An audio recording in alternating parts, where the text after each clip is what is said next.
Дорогие друзья, всем доброго утра. В данный момент 6 утра. Я только что закончила свои работы и собиралась немного отдохнуть. Но вы знаете, осознание того, что мои работы спасают людям жизнь, и сознание того, что каждая минута дорога в наше непростое время, и что, может быть, мой отдых кому-то будет стоить жизни. Объясню, почему я так говорю. Потому что в это время, может быть, кто-нибудь из матерей, из жен, из дочерей сможет спасти жизнь своему мужу, сыну. И осознавая это, не могу уснуть. Если через много лет посмотрите этот ролик, это время войны в Арцахе. Нападение на мирных жителей и страшные бомбежки. Мне пишут оттуда, много людей написали. Многие просто буквально вышли с окружения благодаря тому, что дома делали ритуалы. Благодаря тому, что мать и жена шептали по вечерам, просились за них и абсолютно не имели никаких сведений, жив он, нет. И через некоторое время узнавали, что он жив. Мне написали, наверное, несколько сот человек о том, что благодаря этим ритуалам, которые я дарю им, у них дети спасаются. Сегодня девушка написала, что дядя остался жив именно благодаря тому, что они делали ритуалы, хотя, к сожалению, из их полка, то есть, мало осталось кто живых. Если честно, он один остался в живых. И это было невероятно, и он сказал, что какая-то сила его проводила и как будто бы вот просто закрыла дорогу врагам к нему. Другой случай, когда мать начитывала, жена не очень хотела, не очень верила в это все, говорила, что я лучше в церковь пойду, я не верю в это все и так далее. И, собственно говоря, вот попав в окружение, опять же, он вырвался каким-то чудом. И говорит, что буквально проходил возле них, они его не заметили просто. Как это случилось, он до сих пор объяснить не может. То есть я к тому, что кто хочет делать для своих детей, у тех дети спасутся. А кто не хочет, кто игнорирует, кто презирает мои знания и мою силу, как бы мне не было больно за вас, но пока вы не попросите силы, они не вмешаются. Запомните это. Силы демократичны. Просишь – помогут. Не просишь – значит, тебе это не надо. Они такие. Поэтому относитесь к этому серьезно, с уважением. Это спасает вам жизни вашим детям. Я много дарила ритуалов. Вернуться живым и прочее. Много ритуалов для того, чтобы на войне, для того, чтобы в разных страшных ситуациях человек остался в живых. И дарю вам еще один ритуал, очень сильный. Относитесь к этому очень серьезно, пожалуйста. Если вы сделаете все, как я вам говорю, ваш сын, брат, дядя, кто угодно вернется живым. Только делайте. Но для этого вам нужно, чтобы вас отвезли ночью на кладбище. Вы не должны туда заходить. Вы должны подойти к кладбищенским воротам или к ограде. Я понимаю, что жутко, но если ты хочешь спасти родного человека, ты пойдешь на все. Пусть вас подвезут, станут там рядом, с вами не разговаривают. Вы снимаете туфли и босиком подходите к ограде. Это древний метод попросить жизнь для человека. Просто есть различные варианты. Я вам дарю свой вариант, проверенный не раз. Я этот ритуал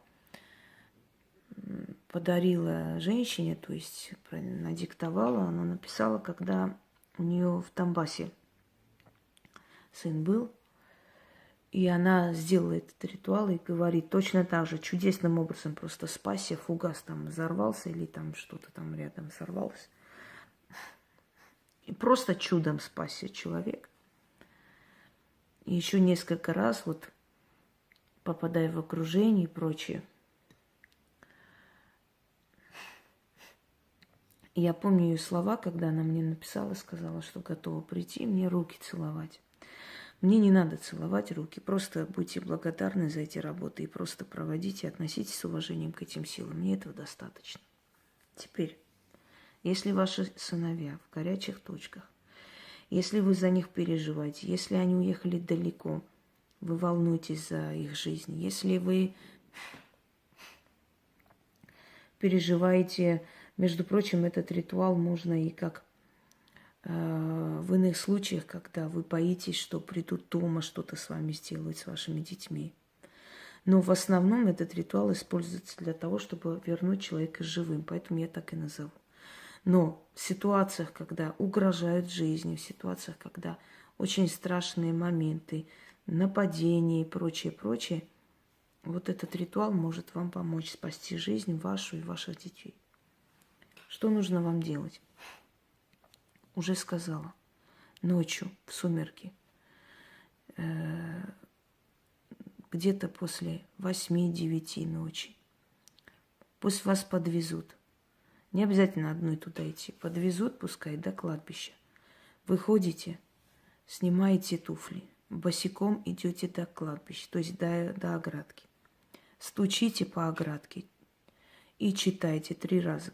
Каждый раз перед чтением стучите 3 раза по оградке. Не бойтесь. Мертвые вам ничего не сделают.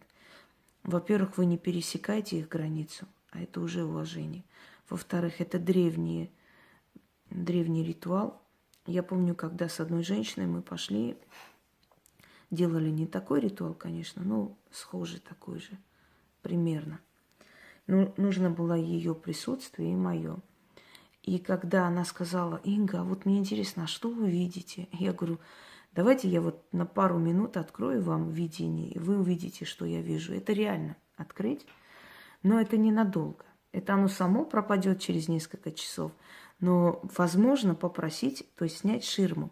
И когда я с человека сняла ширму, и она увидела, что я там вижу, у нее был просто страх внутренний. Боже мой, неужели вы с этим живете? Я говорю: да, я с этим живу. Если бы вы знали, у меня дома сколько раз в день меня зовут, не представляете. Множество раз. Я уже привыкла. Это у меня с детства. Множество раз просто зовут меня по имени. Даже могут, например, голосом моей матери позвать. Еще чьим-то голосом. Для обычных людей это опасные ситуации вообще. Двойники, голоса любимых, это, ну, скажем так, опасные моменты. Но для таких людей, как я, ну, творческий процесс, рабочие моменты. Так что, если я не сижу и вам не говорю подробно о том, что вот так слышится, вот так это работает, это вот туда передается, это через это приходит, это не обязательно вам знать. Я вам объясняла уже, что вы не знаете строение автомобиля. Вы сели, у вас есть инструкция, то есть вы знаете, как управлять, и вы едете. В этот момент вы не задумываетесь. Вот я нажимаю на газ, на тормоз, что происходит внутри мотора и так далее. Правда? Вы просто едете. Вот то же самое здесь.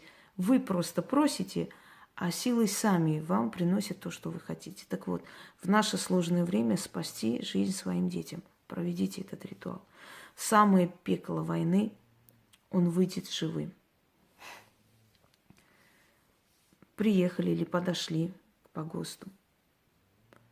С человеком, который вас привез, не разговаривайте до самого дома, предупредите всех. Телефон не включать, ничего не говорить. Вот должны вы сесть, молча приехать, даже если это ваш муж, он не должен в этот день с вами разговаривать. Вы должны пойти после этого, может, лечь спать. Неважно.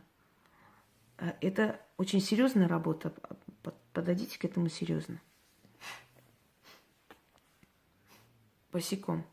Да, хочу вам сказать случай, что в семье один внук погиб, а когда второй пошел добровольцем, тогда они увидели мой канал или им порекомендовали, не помню точно. И бабушка провела ритуалы обереги, и этот мальчик остался жив. Сейчас он раненый в госпитале, но он живой. И она, плача, мне сказала: вот почему я раньше этот канал не увидела, может быть, я бы смогла и того спасти. Я понимаю вашу боль, но я делаю, что могу. Вот что я могу, я делаю. И поверьте мне, это немало. Это не просто желание дать какие-то ритуалы. Это реальная сила, которая вам реально помогает. Поэтому проведите, пожалуйста. Поверьте, что люди силы могут не меньше иногда, чем человек с автоматом. Потому что они знают, как взаимодействовать с этими силами. Понимаете? Теперь. Итак, дорогие друзья. Да, сбилась. Подходите босиком, стучите 3 раза. Прочитали. Еще раз 3 раза стучите по оградке. Прочитали. Еще раз 3 раза. Прочитали. Это призыв погостника. Его называют хранителем погоста. Некоторые говорят последний из мертвых. Я не согласна. Погостный дух – это дух, который обогащается силой новых и новых мертвецов, одним словом. Он все время обогащается, вбирает в себя новые силы и охраняет кладбище. И он слышит колдунов или простых людей, которых обучают, как надо к нему обращаться. Я понимаю, что смерть – это избавление от всего, смерть – это вечный покой. Но пока что пускай дети живут. Они так молоды. Да и не молодым тоже надо жить. Всем надо жить.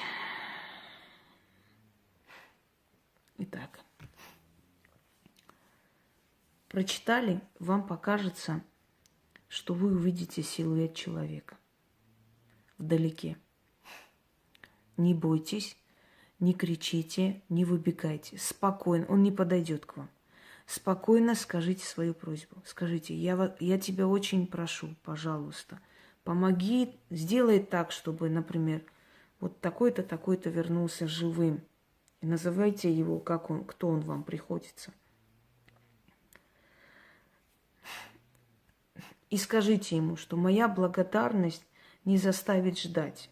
Еще раз говорю, кладбища могут быть любые в вашем городе. Православные кладбища, григорианские кладбища, какие еще у нас есть, католические, неважно. Даже мусульманское кладбище подойдет. Потому что там люди, души, и они слышат. И там тоже есть погостный дух. Не зайти к оградке, или к ограде, или к воротам. Итак, дорогие друзья, вот вы сказали свое слово, он растворится в воздухе. Повернитесь спокойно, идите, не поворачиваясь. Ничего с вами не случится. Но может прийти он по-другому. Он может прийти, например, вот резкий такой запах прелых цветов в лицо ударит, холод пройдет, может быть, ветер в лицо ударит, понимаете? Вы почувствуете чье-то присутствие. Вот как только вы почувствовали, читайте. Даже если вы не видите или у вас в глазах там не очень хорошо, даже неважно, вы 3 раза прочитали, пару минут подождите и попросите то, что вы хотите. Когда ваш сын, брат, отец, неважно для кого просили, вернется живым, принесите на это кладбище дорогой коньяк. Принесите сладости, откройте эти сладости. Коньяк открывайте, чуть-чуть вылейте на землю и поставьте. Можно на кладбищенском перекрестке, а можно на безымянной могиле. Там обитает обычно кладбищенский дух, на старой части кладбища.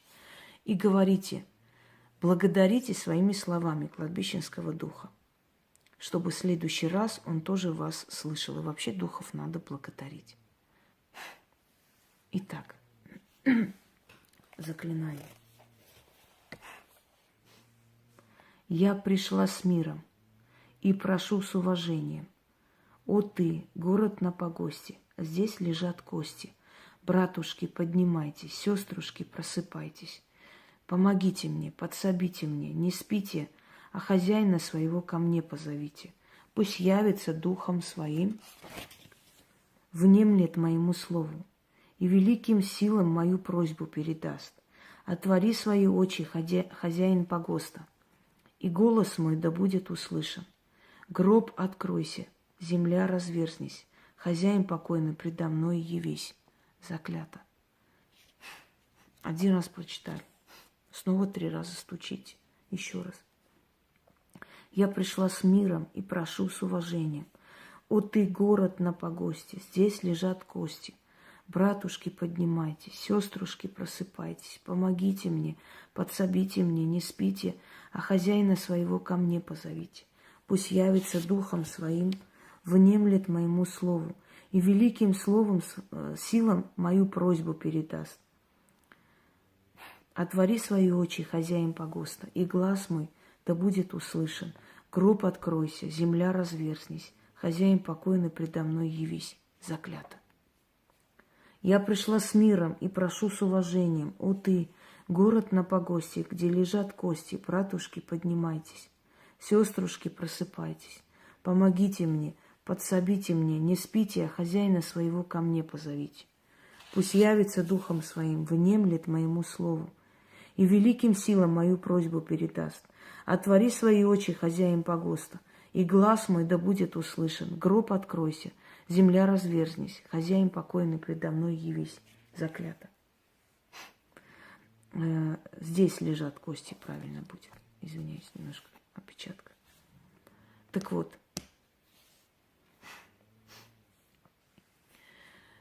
После того, как вы попросили, поблагодарите за то, что он вас услышал. Скажите, что вы обязательно будете благодарны ему за это и не забудете его добро. Вот как с человеком говорить. Даже если заплачете, если даже больно станет, слезы потекут, это не страшно. Своим эмоциям дать волю вы можете. Потом, как вы сказали, отворачиваетесь и уходите. Он обязательно услышит. Это моя помощь, и я думаю, что эта помощь очень нужна, потому что жизнь наша, и тем более наших детей, родных, близких, очень дорого для нас. И, естественно, и мое время проходит не зря, даже если я не отдыхаю. Ничего страшного.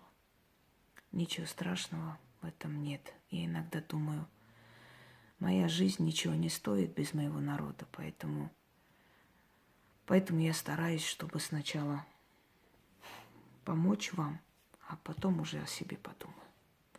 Но, естественно, эту работу могут взять все люди и провести. Особенно люди, у которых дети в опасном положении, они могут это провести. Этот ритуал еще можно провести только в случае, когда вас преследуют, когда коллектор и прочее. Я уже объяснила, в опасных ситуациях, но в любом случае чаще всего его используют именно для такой ситуации. С просьбой любовной, денежной не обращаться нельзя. Вот только когда вот вопрос жизни и смерти, собственно говоря. Все, дорогие друзья. Да, кто-нибудь спросит, а от судебных дел нет, но если хотят вас запрятать в тюрьму ни за что, тогда можно провести. Всем удачи. Пусть все вернутся живые. Всех жалко.